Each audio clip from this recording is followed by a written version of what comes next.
Today, I'm joined by Gina Russell, the dedicated owner of Tiny Sparks LLC, a private coaching and consulting service aimed at supporting parents and professionals of young children of all abilities reach their full potential.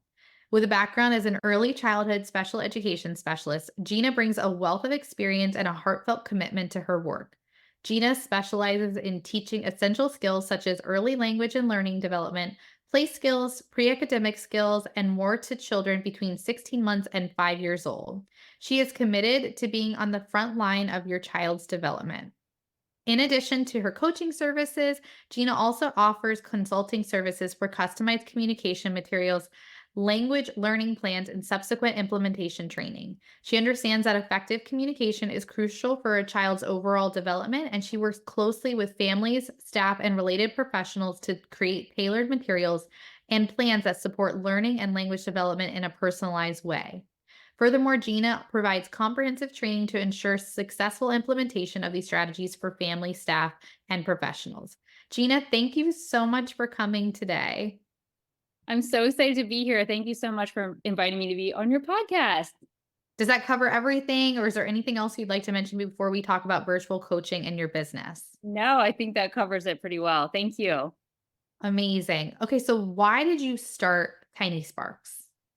So this is such a special question because I just love what Tiny Sparks currently represents. And I can only imagine hopefully what it'll grow to be. I named it Tiny Sparks. I work with, I always say tiny humans with the little ones. And then I always felt like there over time, there's all these little sparks that grow to be this maybe big moment. Like most parents may be like, all of a sudden, oh my gosh, she said the word ball or something, but it's been an accumulation of all these sparks over time. So that's why I named it Tiny Sparks. And I I love started it because I noticed, thank you, that online, mostly in the beginning, I am part of a lot of different social media groups. And I was just seeing so many parents commenting on social media on sites that I need help and I'm on a waiting list. And what can I do in the meantime? Or I've read this, but I don't know how it applies to my child. And I want to make sure people have the opportunity to get the help that they need. And especially in our specific area too, we don't have a lot of services privately. A lot of parents have to drive 2-3 hours for specialty services. So if I could just offer them some help in between, at least to get them going, that was the main goal for Tiny Sparks. And then I also had a lot of parents that I'd worked with in the past with my other job with infants and toddlers. And some of them were like, do you do any more coaching or consulting on the side? We want to continue this, or where else can I get services? And I just kind of wanted to be another resource and guide for parents because I'm sure you know what it's like too. Like you go online and there's just so much that hits you at one time, and you're like, what about my kid? Like, where do I go with my child? And that's kind of where I wanted to go with Tiny Sparks. That's great. So you're like helping to fill that gap for parents that are on wait lists. Yeah, absolutely. And then if I'm not a right fit for them, maybe I can at least guide them somewhere else and help them on that path because I know it's overwhelming. Yeah, totally. It's Yeah. nice for families to have somebody in their corner. And I think as an early childhood special education professional, you have exposure to all of the different disciplines and can point parents in the right direction. Absolutely. Yeah, you hit the nail on the head with that one. Mhm. So, what do you offer? Like, what does Tiny Sparks offer? So I've kind of molded it to what I'm seeing happening out there and what people really want. Right now, my main focus is the customized support for both parents and professionals. I mainly work with parents right now and families. And like you mentioned in before in my bio, that I am like my niche is like that 16 months to 5 years old range. And the type of skills that I look at are communication and language type support. So if a family needs visual supports at home, I can make that for them, or if they need me to point them in the direction of just say like a gestalt language SLP like yourself, I know those types of resources. I can help point them in that direction. I love working on basic learner skills, so the skills that you need in order to learn other types of like play and academic. I have a lot of families that say my child doesn't really yet notice I'm even in the room, or they don't seem to play with the toys that I have in my home. Like what can I do with that so I can work on play? So the two main ways that you can work with me is that I offer a 1 hour consultation and ongoing customized packages.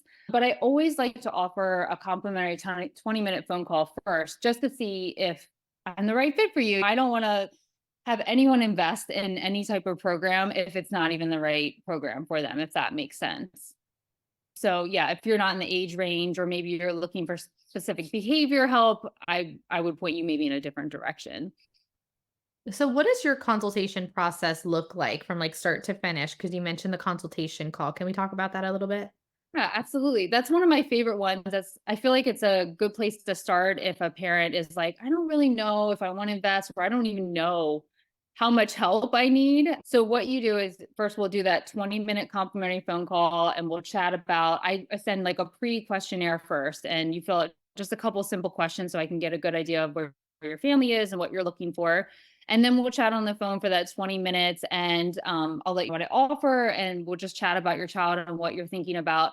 And during the 1 hour consultation, what it includes is, and if you go ahead with it, it's an hour virtual parent coaching session on a main priority. So if you're like, we really struggle during meal times and I don't know what my child wants, or during play, I really don't know what to do with him or her, or I really want to focus on reading books and they're not engaged. What can we do about it? So we'll kind of look at one specific goal. And even though a lot of these goals are pretty big, or maybe they're going to take longer than an hour, I can at least get you some strategies to meet your goal. And then I will give you one customized print at home resource to take with you. So, for example, if you were talking about meal times and you wanted specific visuals for that, I can make you a small board, or maybe it's an airless book. It just depends on what you're looking for. And then I can always follow up with some questions with you about how to implement that resource in your home. But I want parents to come to the call with their questions. I'll have a mapped out little strategy, and I want you to be able to walk away with actual concrete things that you can use and in that moment when you leave that call. I love that. I was just talking to a friend of mine who has like a successful private practice. She's been running it for a few years now. And we were talking about her consultation process, and she does the call. She also does one in person.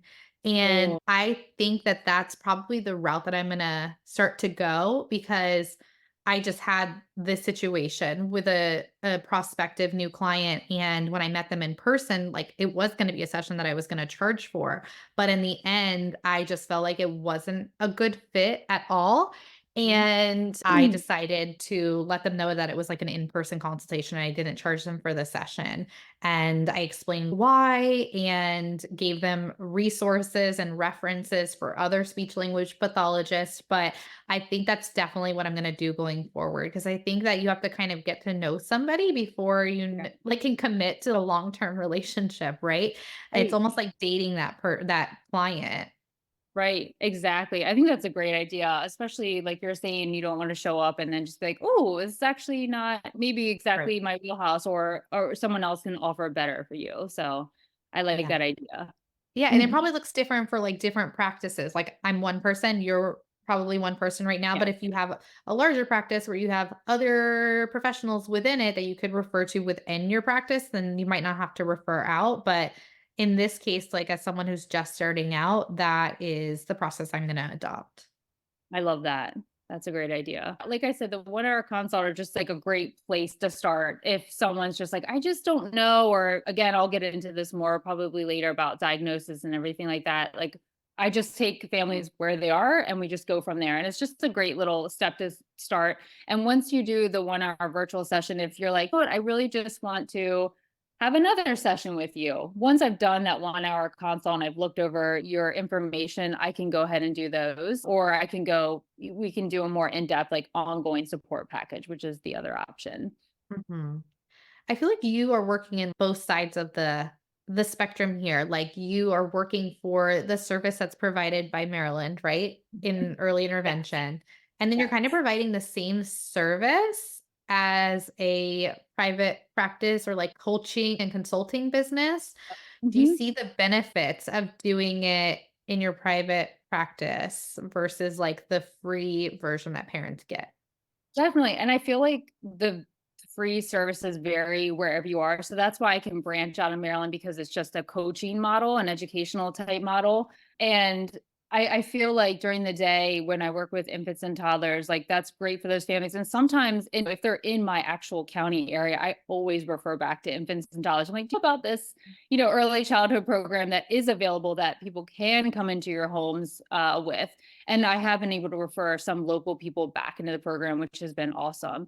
And then sometimes people from out of state call me. I've actually had a family move from Maryland to North Carolina, and I still work with them, which has been awesome. And we do these check-in sessions now that we've worked together for so long. So, and I feel like again, it just depends on who you get as providers, but I'm able to go back and really customize what a family needs. So it really depends on your area. Yeah, no, I love that. I'm the same way. Like if a family contacts me for early intervention, I always tell them about we have early steps in the state of Florida.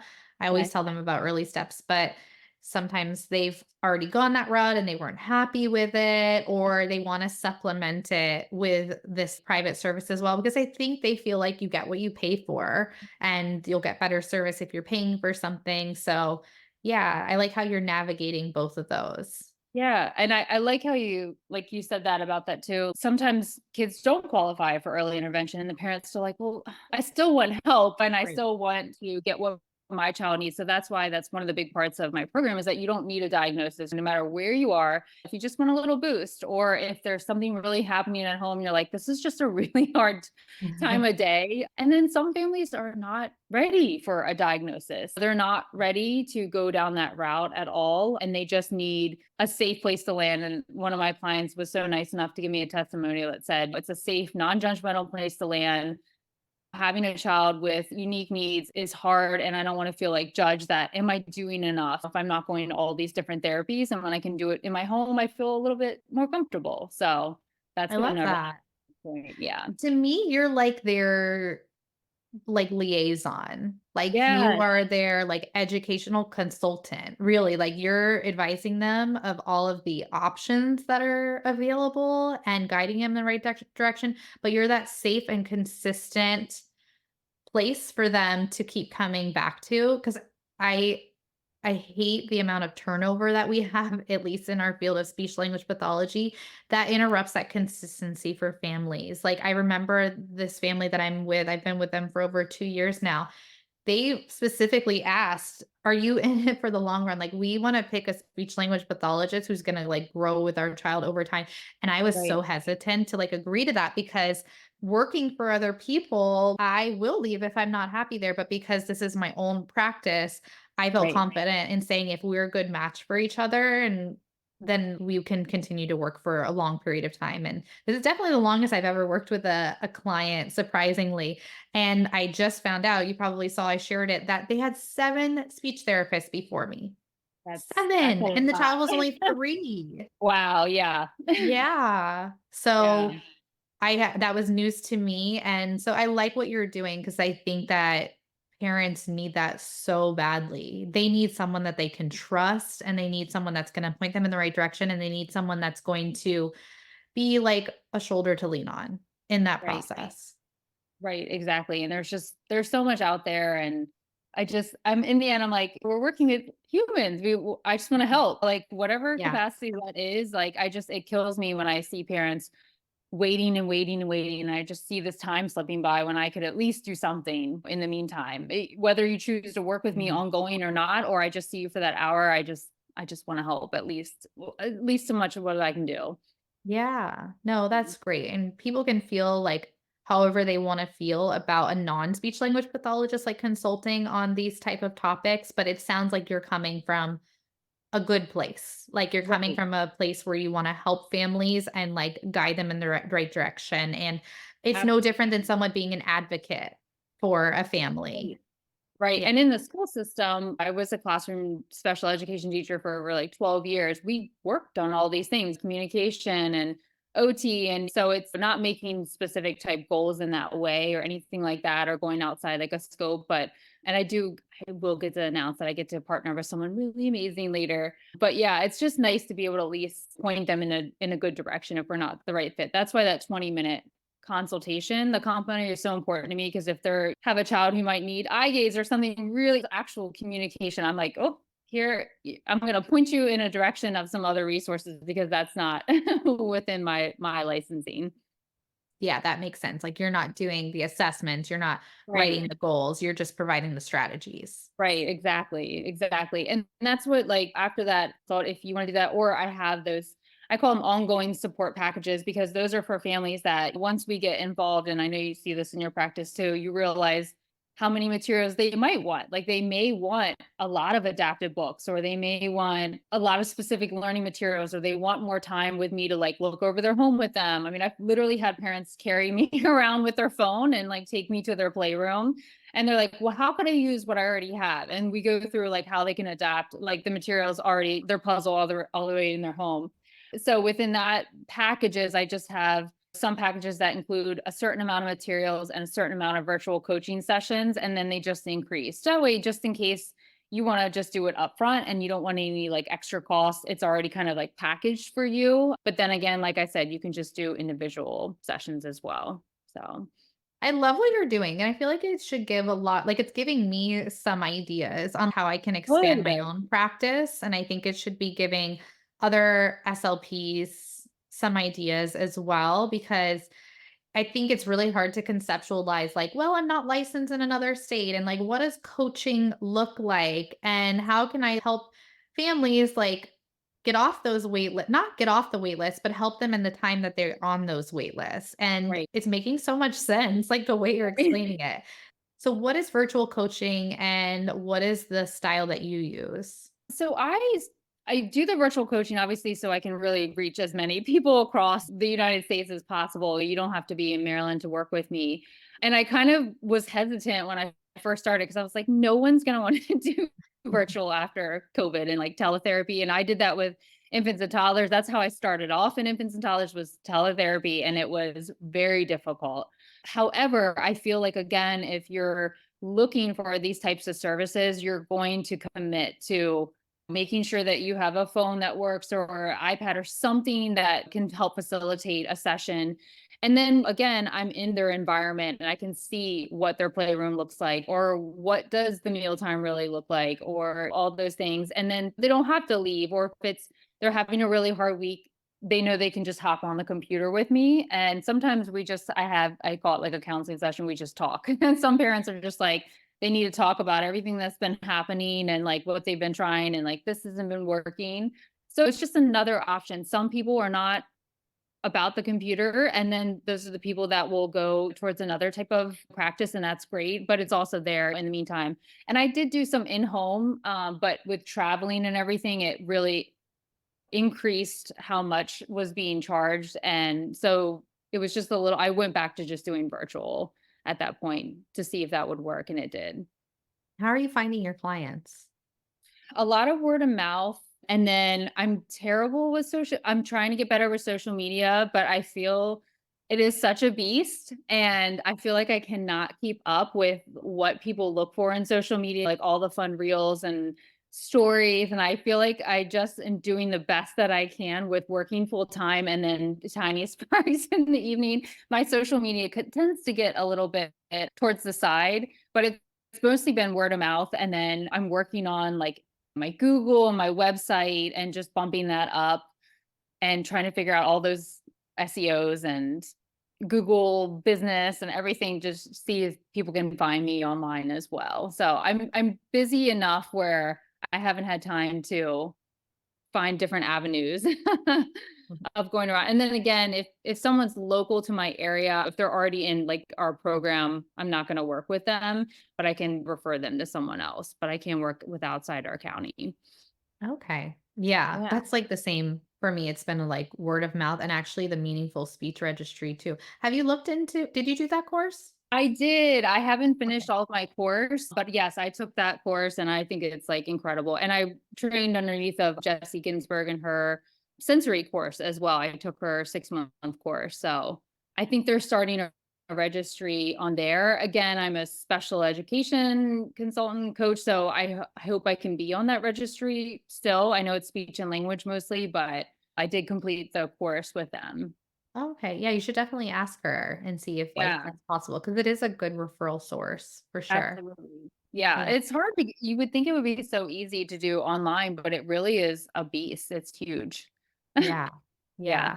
Well, I think I did a lot of it while getting my nails done. So if you Yes. ever are doing something like that, maybe try that. It's Yeah, absolutely. nails like take so long. I was like, this is the perfect time to get through these modules. Yes.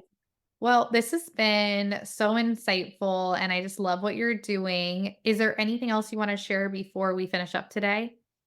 No, just if you know of anybody, and like I said, I'm here to just to help if someone just like wants to send me an email or do the complimentary call. I'm happy to I just want to help people. So I'm just happy to chat on the phone and get people started in the right direction. And you don't need a diagnosis to work with me again. So I'm here for a resource for sure. Amazing. Well, thank you so much, Gina. This is such a pleasure. We've like communicated for such a long time, so I'm so glad we got to finally talk in person. You too. And shout out to Vanita while I'm on here because she helped me in the very beginning when I was looking at contracts before I went to go see an attorney, and she's amazing. So I want to thank you too for your platform and helping others get started because you certainly did help me. Well, I'm happy to help and now like knowing you in person, I feel even better about that time spent because I know that you are spreading it far and wide and making a big impact in your community. So that means everything. Thank you. It's been fun being here today. All right, until next time.